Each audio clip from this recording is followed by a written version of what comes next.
Okay, hi guys! Welcome to this presentation on the law of the sea. This is the second in a series of videos that accompanies Professor David Koplow's class on the Introduction to International Law at Georgetown University Law Center. My name is Natasha Sarna. I'm going to be guiding you through the video. It should last approximately 45 minutes. I know I speak really quickly. I'm going to make an effort. There's a function on YouTube and you can change it to like 0.75 speed. I would encourage you to if it's too fast, but I'm going to try. And something else I'm going to try as well sort of for this video that's new is if I can't get in actual markers on the bar in YouTube, I'll put in manual timestamps. So I'm going to break this down into chapters or at least topics for the zones, the background, special issues. And since this is a pedagogical tool for you, what I would encourage you guys to do is just pause, rewatch, skip to certain sections, really just use this in a way that best supports your learning, however that shakes out. The focus of the video is the 1982 UN Convention on the Law of the Sea, and we're going to focus particularly on parts 2 through 7. I will put relevant portions of the text on screen as they kind of fit, but if you're somebody that learns best with text, it might be useful to just have a copy of that on hand. And the main purpose is really just to familiarize you with one of the key aspects of the treaty, which is the series of maritime zones that radiate out from the shoreline and within which the rights and responsibilities of coastal versus seafaring states are kind of variously balanced. This regime of the zones is one of the most important and interesting developments or innovations really of the treaty. It also accounts for like a really good deal of the text. And understanding the zones is central to appreciating the success and also the continued challenges of the international law of the sea as a kind of doctrine altogether. There are also obviously other important aspects or elements of the treaty that are somewhat beyond the scope of this video, but they will be elaborated in assigned readings and in class, and please feel free to bring any questions you might have to our next meeting. Okay, before we get into the zones, some kind of notes about the background and bigger picture. The Law of the Sea Convention is one of the world's most important and successful multilateral treaties, full stop.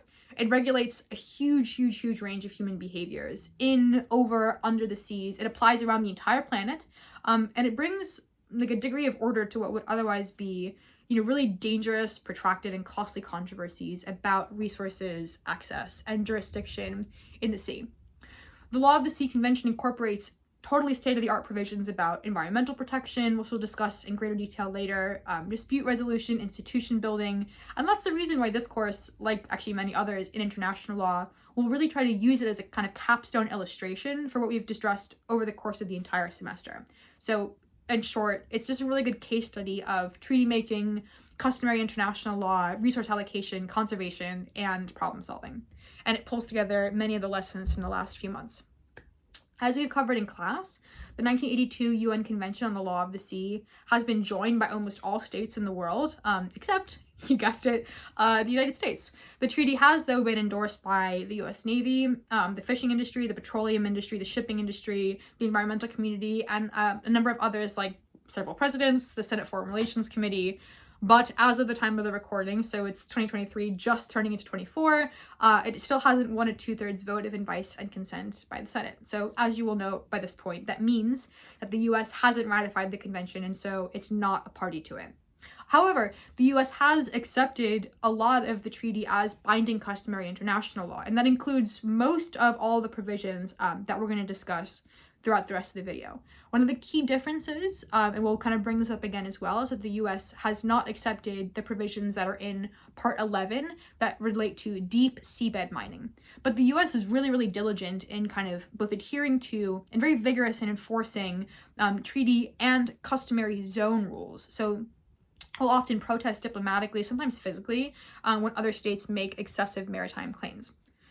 Okay, now we are turning to the 6 zones, and as you may have guessed from their frequent reference already, these provide the structure both for the treaty and for this presentation.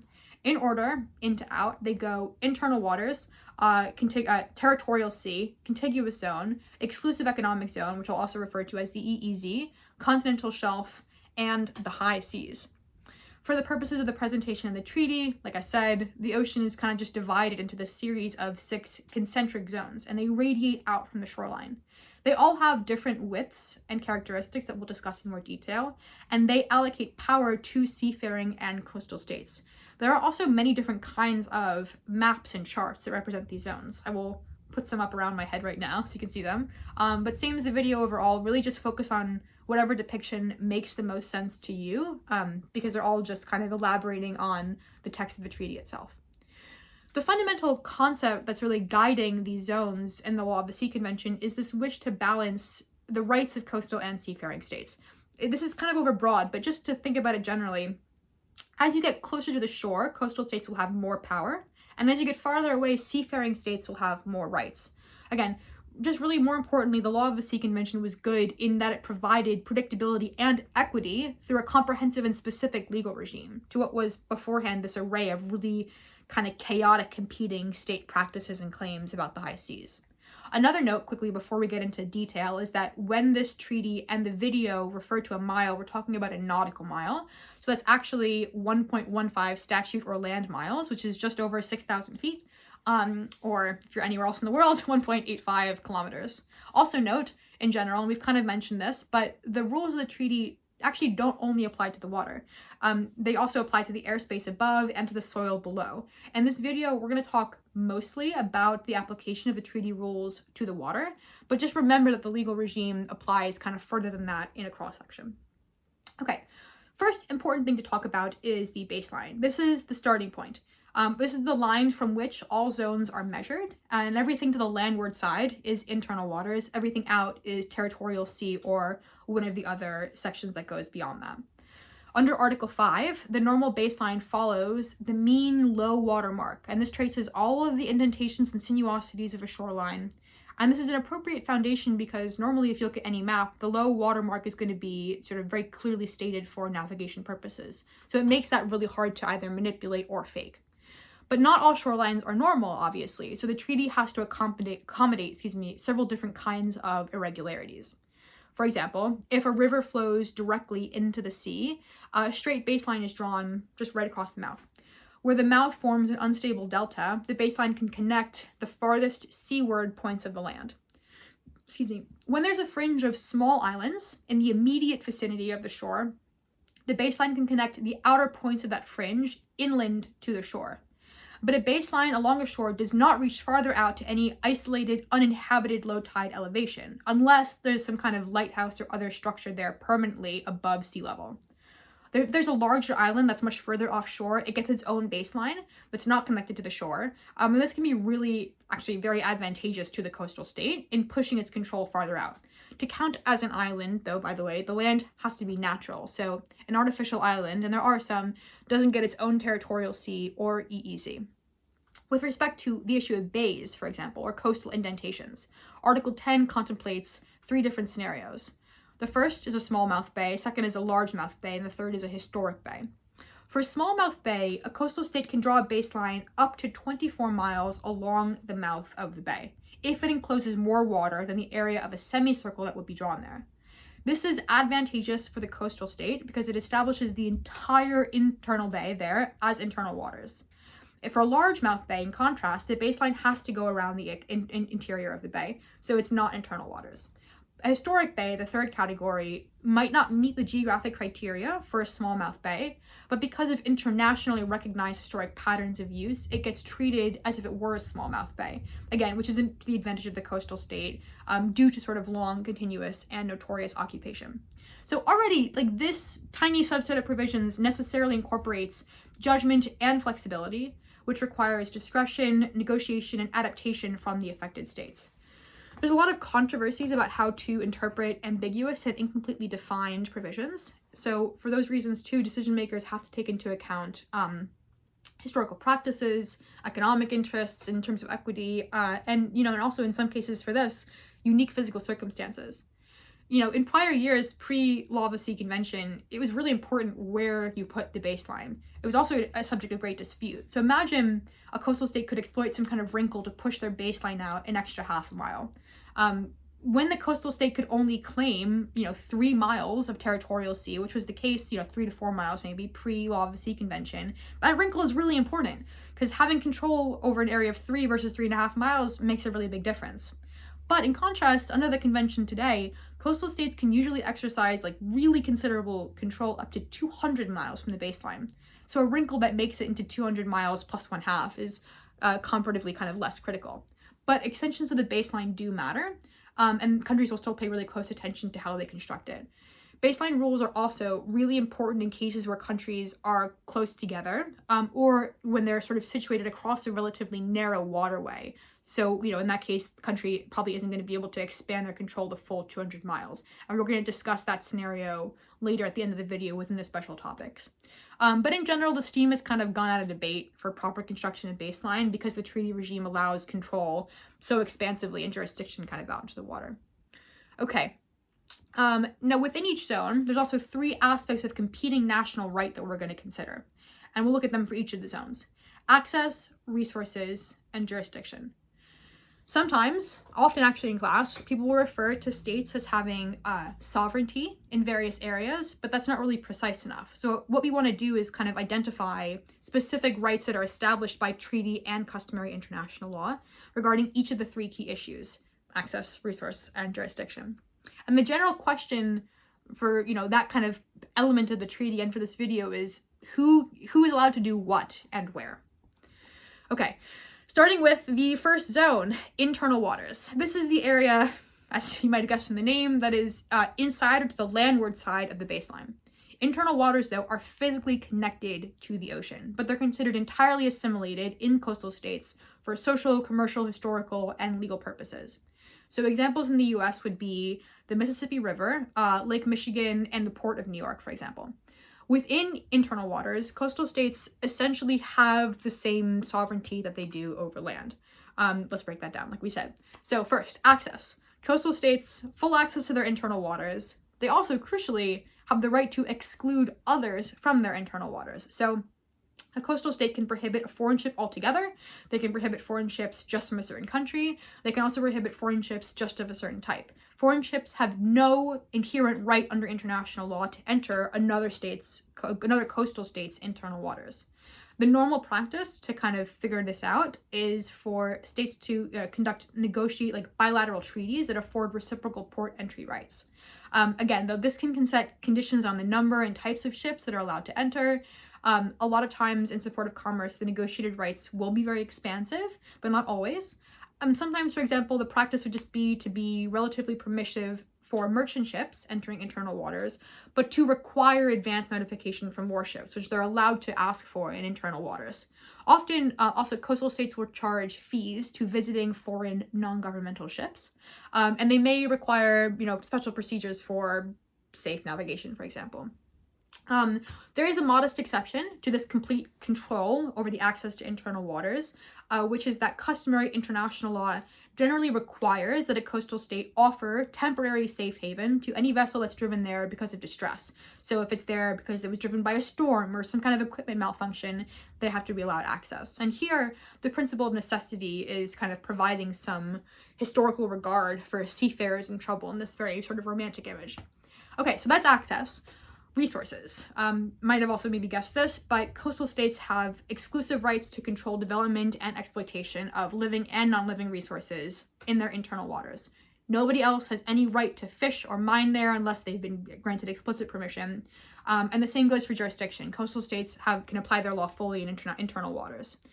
This also includes, by the way, governing activities on board of foreign ships that are temporarily there, except for foreign warships that have sovereign immunity. And as we've seen in other classes, this principle of territoriality is so strong that it means that a coastal state will have both jurisdiction to prescribe and jurisdiction to enforce the rules regarding foreigners and their ships in its territory, including in internal waters. Ordinarily, the flag state on the vessel also has jurisdiction to prescribe and to enforce regarding activities on board the ship, so that's an area of potentially overlapping and conflicting jurisdiction. The usual practice for merchant vessels is for the coastal state to just defer to the flag state regarding activities that are conducted on board the vessel, unless the activity is so conspicuous that it's like disturbing the peace of the port, right? So it's impacting the coastal state. For naval vessels, the usual rule is that the coastal state is not going to prosecute criminal offenses committed on board the vessel. That is the prerogative of the flag state. Okay, next we have the territorial sea if you move out from internal waters over the baseline. Historically, like we just said, this is kind of 3-4 miles long. It's not very big. Nautical miles, so they're slightly longer, but not huge. But under the convention, coastal states are now authorized to claim a territorial sea that is up to 12 miles out from the baseline. So we're going to go and look at access, resource, and jurisdiction for this new 12-mile stretch along the shore. With respect to access, the right of foreign seafaring states to be present in another state's territorial waters is really different from the rules that apply to internal waters, where foreign ships have no right to enter without permission. In a territorial sea, foreign ships have what is called the right of innocent passage. Innocent passage means that there's a right for any ship, including warships, to navigate through somebody else's territorial sea continuously and expeditiously without advance notification, permission, and changes, basically for any purpose. Also, it doesn't really need to be innocent as long as it follows the basic coastal state traffic safety rules. In the exercise of innocent passage, a foreign ship, including foreign military vessels, they can freely enter a coastal state's territorial sea and navigate extensively inside that 12-mile mark. Article 19 of the treaty says that innocent passage must not be prejudicial to the peace, good order, or security of the coastal state. So, good illustration of that. The transiting ship that's conducting innocent passage can't threaten force, they can't do target practice or spy or send propaganda, they can't pollute the territorial sea. Also, submarines have to travel on the surface, and aircraft carriers can't launch or recover aircraft. Again, also, the transit has to be expeditious, so ordinarily the ship can't just drop anchor and hang out there for a while if they're really conducting innocent passage. But so long as the passage meets the treaty definition for innocent, the seafaring state can exercise this right for any reason. They can do simple passage. They can also just do it to annoy the coastal state. They can do it to see maybe how quickly the coastal state responds, how vigorously they respond to somebody else being in their water. And states sometimes do actually undertake these provocations. It's kind of exciting sometimes for the public when the media reports that there is a ship from hostile country X that is 5 miles away from the coast of country Y that doesn't want them to be there. But it's actually totally legal for them to do that. It's just arguably a little bit obnoxious. More about access. Okay, the coastal state can also regulate innocent passage through its territorial sea for some other reasons, like traffic safety, pollution control, protection of fisheries, and customs, which is related to the limitations we've already discussed. Also, the coastal state can temporarily suspend innocent passage in part of its territorial sea for what are called essential security reasons, but it can't discriminate against ships of a particular state when it's doing this. It just suspends all innocent passage. And this right of innocent passage is really, really important to the U.S. Navy. And preserving that right was a kind of key goal during the 1982 treaty negotiations. The U.S. really carefully monitors other states' interference with innocent passage rights, and it protests those violations very vigorously, and we'll kind of turn to that later again. On the other hand, the regime of innocent passage does give seafaring states a lot less freedom than applies to high seas navigation rights, which we'll discuss with the high seas. Resource for territorial sea. Coastal states get exclusive rights to exploit all natural resources in the territorial sea, living and non-living, same level as internal waters. Jurisdictionally, the coastal state's right to exercise jurisdiction is a bit attenuated compared to the internal waters. In criminal cases, for example, coastal states should not arrest a person on board a ship that's engaging in innocent passage unless the ship is in the territorial sea immediately after leaving internal waters, or the crime affects the coastal state somehow. And we should note, so this is from Article 27. Article 27 is a really rare instance where the law of the sea convention uses the verb should instead of the mandatory shall, which kind of highlights the extent of the discretion that's at play here. And for civil cases, a coastal ship shouldn't stop or divert a ship to either attach assets or to serve process on a person or on the ship unless the action arose from that particular voyage. So if it's just going through again, you shouldn't stop it for any of those reasons. Okay. We're already on the next zone. We're moving very quickly at pace, which is great. Next, we come to the contiguous zone. This is a little bit less important and less interesting, but it's good because it provides kind of a buffer between the more highly controlled areas by the coastal state and the high seas. The features are that this extends 12 miles beyond the territorial sea, so it's 24 miles total from the baseline if we're keeping track. And it overlaps the start of the EEZ, which is important. We're going to discuss the EEZ next. A lot of states, for reasons that will become clear, don't really bother to claim a contiguous zone, and if they do claim it out to the permitted 24 miles, but then they rarely will exercise the rights that are available there. There's no special rules for access or resources. It's just treated like the EEZ. But the difference comes in the jurisdiction. So there's some differences there, some higher rights for states than you get in the EEZ for the contiguous zone, this little band that kind of abuts the territorial sea. So a coastal state can act in the contiguous zone to protect itself in 4 key areas: customs, fiscal protections, immigration, and sanitary protections. And the coastal state can arrest and punish violations that occur within land territory, internal waters, or territorial sea. But with the contiguous zone, the coastal state kind of gets to extend its law enforcement just a little bit farther out. And this is primarily useful in dealing with smugglers, polluters, and kind of most, excitingly, drug dealers sometimes too. There are issues though. So how far can the coastal state actually go after smugglers physically? If the parent ship is 25 miles out to sea, so they're beyond the territorial sea and the contiguous zone, and there's smaller runner boats that are kind of offloading it or servicing it, coastal states can definitely go out and arrest the runner craft. But if the runner craft flees outside the contiguous zone, coastal states can also chase it while they're in hot pursuit, so they can kind of keep going after it. If the chase started inside the contiguous zone or the territorial sea, and it was continuous, and it never got into another state's territorial sea, so it's kind of hard when you're along a border. But there are the questions, like, can the coastal state go after a parent ship if it never enters the contiguous zone, kind of if it's being serviced by these smaller ships? Article 111.1 of the convention allows pursuit when, quote, the ship or one of its boats is inside of the contiguous zone. But what do we mean, by one of its boats? Does its boats cover only like little dinghies that are carried on the ship? Does it cover shore-based ships that service it?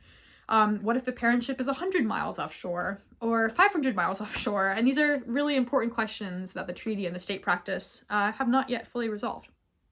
Okay.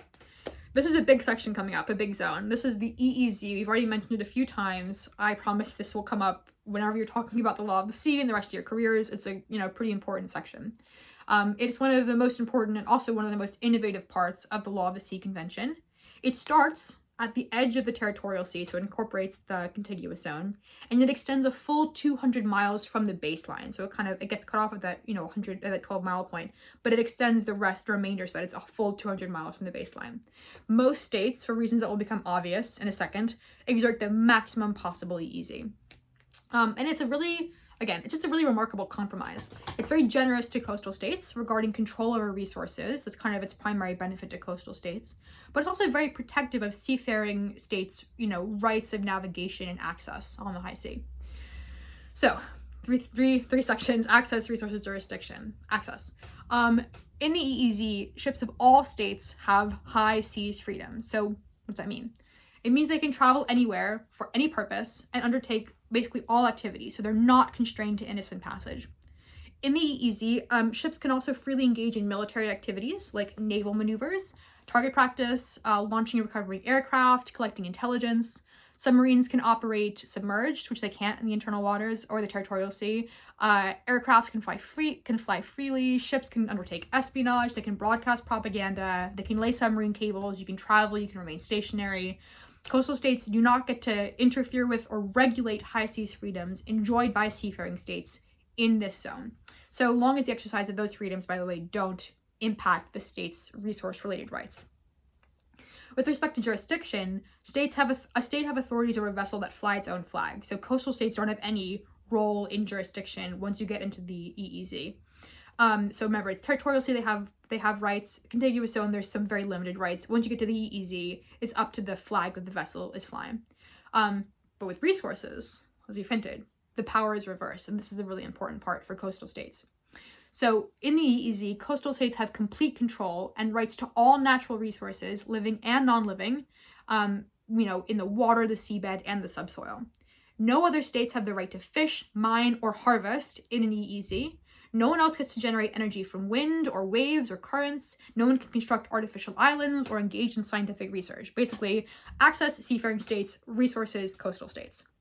In one sense, though, exclusive is a little bit misleading. So if you look to Article 62.2, this provides that if a state is technologically unable to fully exploit their EEZ, so maybe they don't have the capacity to fish as many fish as the actual natural resources would permit, it shall allow other countries to do so, making suitable arrangements and charging appropriate fees. So a lot of states, including the US, have, because of this, concluded reciprocal agreements to allow others to fish in their EEZ. And there are also special rules for landlocked and geographically disadvantaged countries to participate sort of in exploiting the EEZ, although this is still mostly theoretical. So landlocked or double landlocked countries like Uzbekistan and Liechtenstein don't have very much interest in developing a naval fleet for perhaps obvious reasons. Okay, next we come to the continental shelf, and this is another zone, but it's again closely related. So the concept of a continental shelf under the Law of the Sea Convention is designed to afford coastal states special rights to resources in the seabed and subsoil in situations where underwater geography creates a special link between the land and the geography underwater. The continental shelf is just about resources, and it's just about resources that are beneath the ocean floor. Access and jurisdiction, there's no special rules. It's just like the EEZ and the high seas, and the latter of which we're going to discuss next. So again, it's basically all in the hands of the seafaring states. And the continental shelf, again, for these reasons, not concerned with fish or anything else about the water. A true continental shelf is an area where the land slopes down very gently and then it goes off very steeply to an abyssal plain after some distance. Not every coast has this pronounced continental shelf. North Atlantic and the east coast of Canada and the US, you get one of these, but in the west coast of North and South America and the Pacific, for example, the Pacific Ocean gets very deep very quickly, so there's not really much of a continental shelf. So conceptually, there's kind of two categories to consider: ordinary and extended continental shelf rules. For the ordinary continental shelf, under the treaty, this just extends 200 miles from the baseline, even if the true continental shelf does not. So this gives coastal states complete control over resources, living and non-living, that are under the seabed and subsoil. The most important of which, under current technology, are really just using it for a base for offshore oil and gas platforms. But as you may kind of have noticed from that number, the treaty's provisions for the EEZ already provide the coastal state control over those resources. So this aspect doesn't really add anything. It's just kind of subsumed under the EEZ. Again, also not many parts of the world have this geography, so the continental shelf doesn't run that far in most places, and the coastal state has rights just to the ground beneath the ocean, not to the fish or navigation rights that are in the water.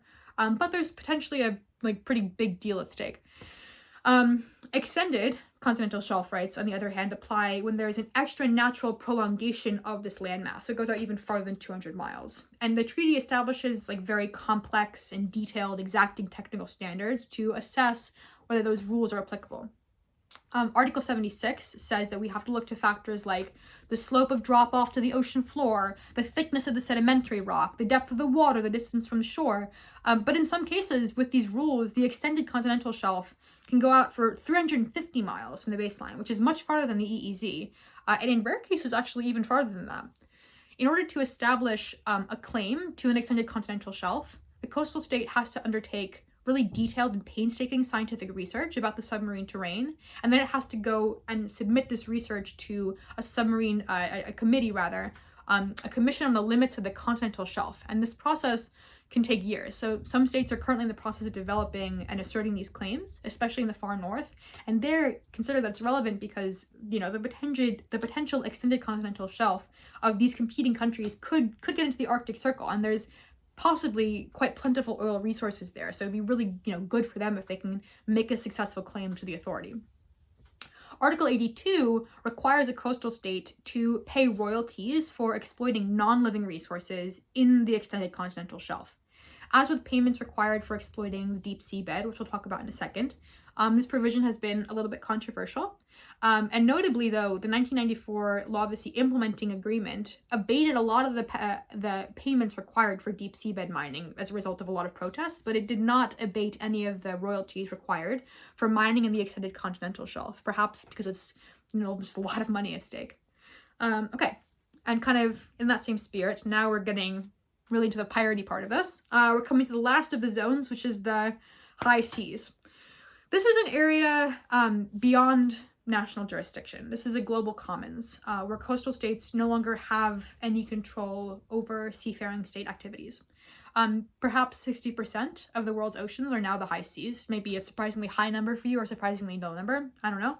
And the Law of the Sea Convention opposes a couple of specific rules in Article 87.2 that limit a state's high sea freedoms, but these are really just must be sort of exercised in due regard for the interest of other states exercising their own freedom. So basically, everybody can do what they want as long as it doesn't stop anybody else from doing what they want. This is pretty easy, but access, all states have the right to navigate freely in the high seas. They can go wherever they want, they can do all sorts of activities. There's no constraint about innocent passage. You can conduct military maneuvers, you can do training, you can lay cables, do research, make artificial islands, and no state can claim sovereignty in the high seas or exclude others from using it as they wish. Sometimes, though, like an example of sort of a carve-out is a state might notify other states that they're about to do something hazardous, like conduct a weapons test or a satellite splashdown, and they'll warn others to keep away. But, the states might keep away. They might send somebody to, observe as a vessel. That's not them excluding them. That's them kind of just warning them, maybe you don't want to be here when a weapon goes off. Okay, jurisdiction. Each state, again, this is kind of intuitive, just controls vessels that fly their flag and are carried in their national registry. Ships are generally kind of prohibited from stopping other vessels of another state on the high seas. Warships have a right of approach to seek ID, but they have no right to board or to search unless there's a reason to suspect that the ship is stateless, or it's doing something like piracy or human trafficking. And foreign warships might lawfully stop and board a vessel if there's an agreement between the two states, or just if the flag state consents to boarding, but those are kind of standard principles of consent in international law. Okay, resources are the complicated part, which is the theme, obviously.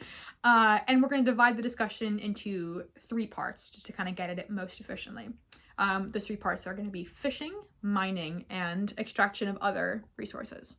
Okay, resources. Category 1, fishing. Okay, the 1982 treaty didn't really do much to regulate fishing on the high seas specifically.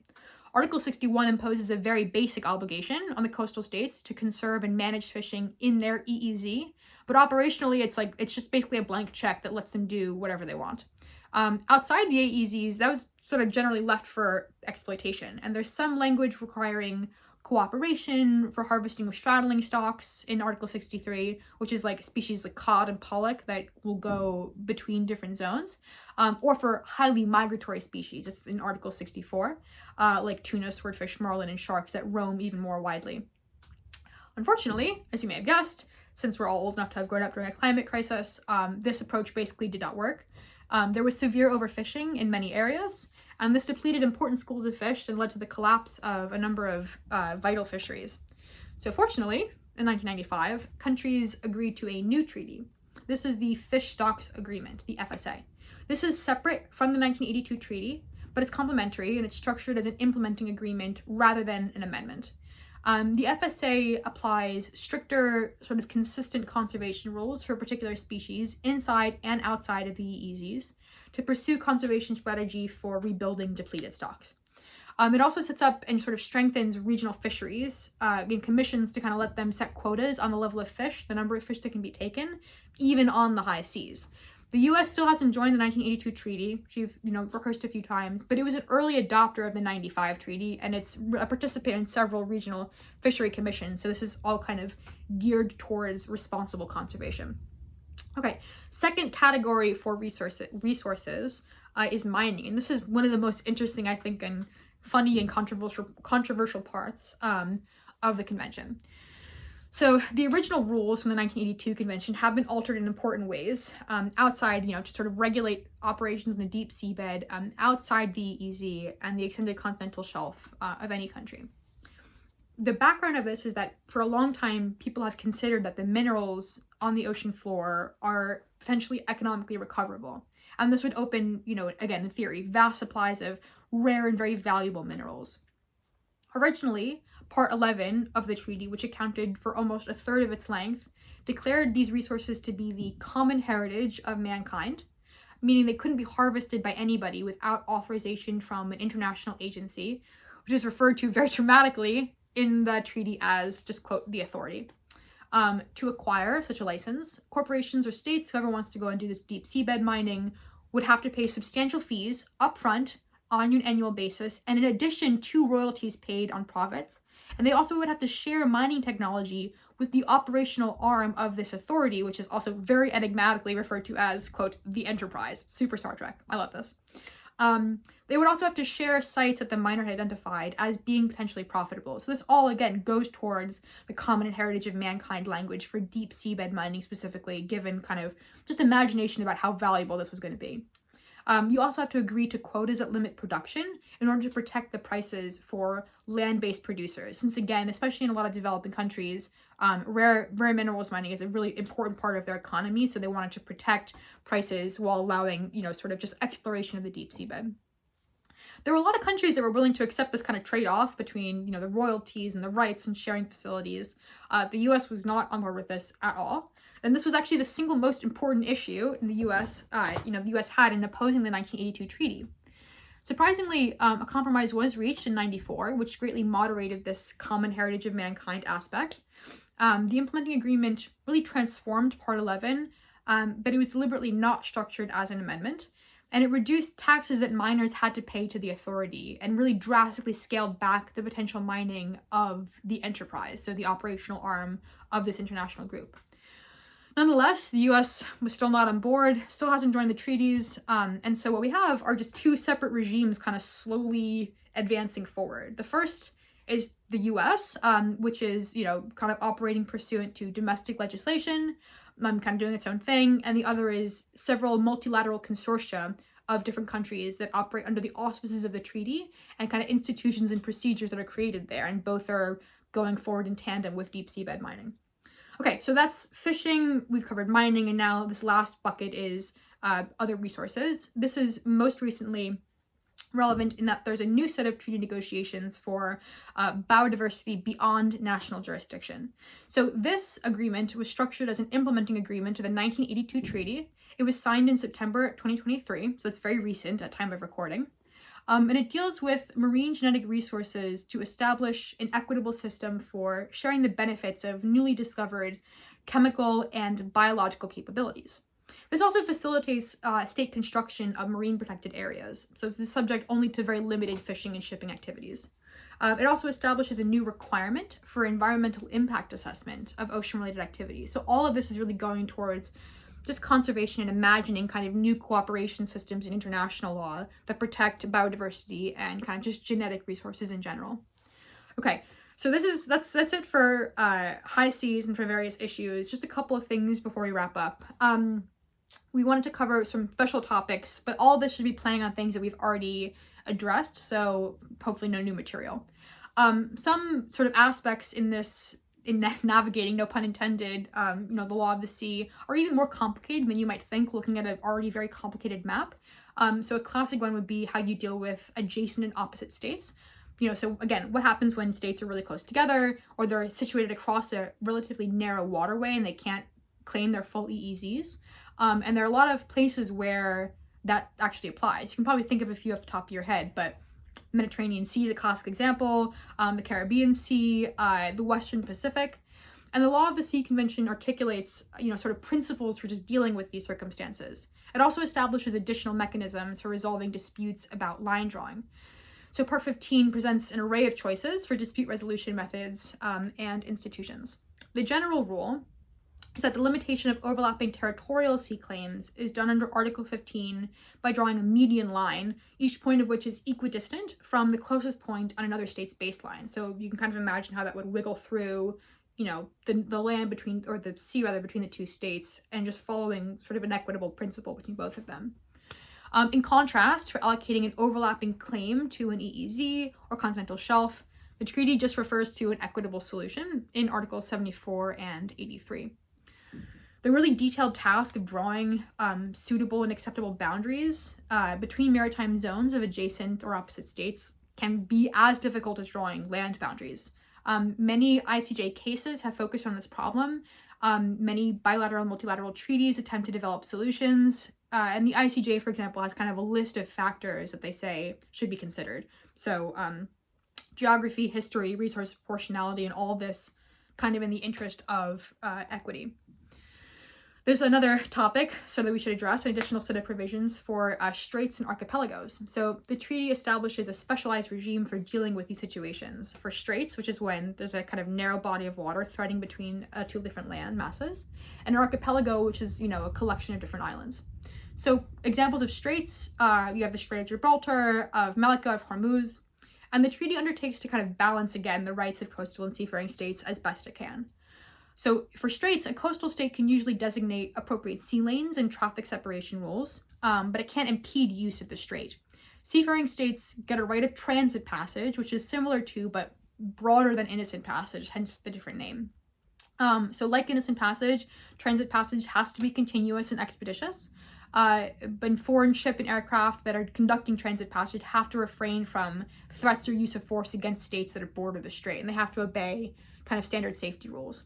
A good specific illustration, though, of the difference between transit versus innocent passage would be that when they're making transit passage, submarines don't have to stay on the surface. They can just operate as normal.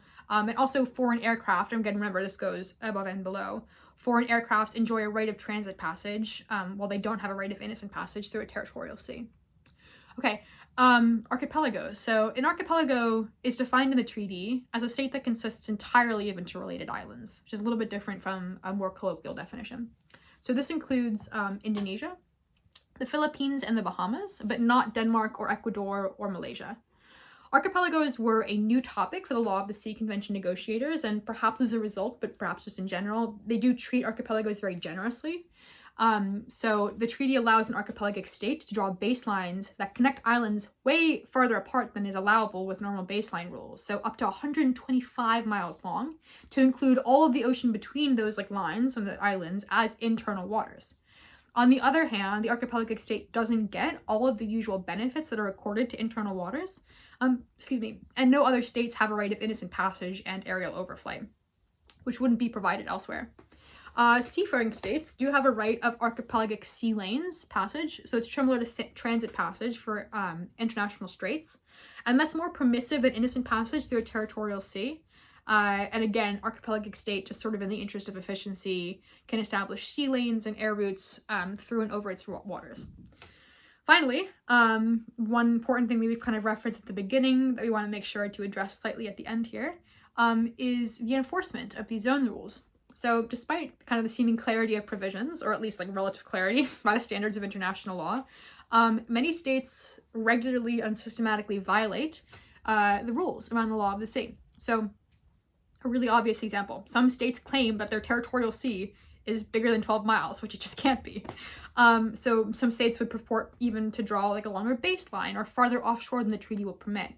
Some states say that they're going to demand advance notification and require permission before foreign flagships enter their territorial sea, which again, they can do for the internal waters, but not under the treaty for the territorial sea.